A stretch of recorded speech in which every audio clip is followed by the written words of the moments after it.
Hello students, I am Sunil Ranjan and I am an English teacher. In this session, I am going to take up Imagism. This is the topic that is in English Honours course in many universities across the world. Well, I begin here. Imagism was a movement in early 20th century Anglo-American poetry that favored precision of imagery and clear, sharp language. It was the most influential movement in English poetry since the pre-Raphaelites. As a poetic style, it gave modernism its start in the early 20th century and is considered to be the first organized modernist literary movement in the English language. Imagism is sometimes viewed as a succession of creative moments rather than a continuous or sustained period of development. According to Rene Taupin, R-E-N-E, Rene Taupin, T-A-U-P-I-N. So, according to Rene Taupin, it was the association of a few poets who were for a certain time in agreement on a small number of important principles. Imagism was born in England and America in the early 20th century, a reactionary movement against Romanticism and Victorian poetry.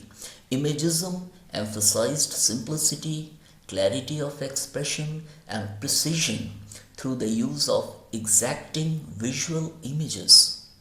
Though Ezra Pound is noted as the founder of Imagism, the movement was rooted in ideas first developed by English philosopher and poet T.E. Hume, who spoke of poetry based on an absolutely accurate presentation of its subject with no excess verbiage.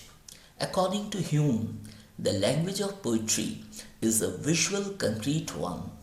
Images in verse are not mere decoration but the very essence. Pound adapted Hume's ideas on poetry for his Imagist movement, which began in 1912 when he met Hilda Doolittle and introduced the term into the literary lexicon.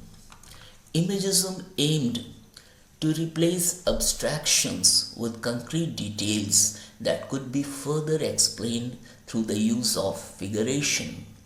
These typically short free verse poems which had clear precursors on the concise image-focused poems of ancient Greek lyricists and Japanese haiku poets moved away from fixed meters and moral reflections, subordinating everything to what Hume once called the hard, dry image. Features of Imagism. Now, number one, direct treatment of the thing, whether subjective or objective. Number two, to use absolutely no word that does not contribute to the presentation. Number three, as regarding rhythm, to compose in sequence of the musical phrase, not in sequence of the metronome. The Imagists rejected the sentiment and discursiveness typical of much Romantic and Victorian poetry, in contrast to their contemporaries, the Georgian poets, who were generally content to work within that tradition. Imagism called for a return to what were seen as more classical values, such as directness of presentation and economy of language, and a willingness to experiment with non-traditional verse forms. Imagists use free verse.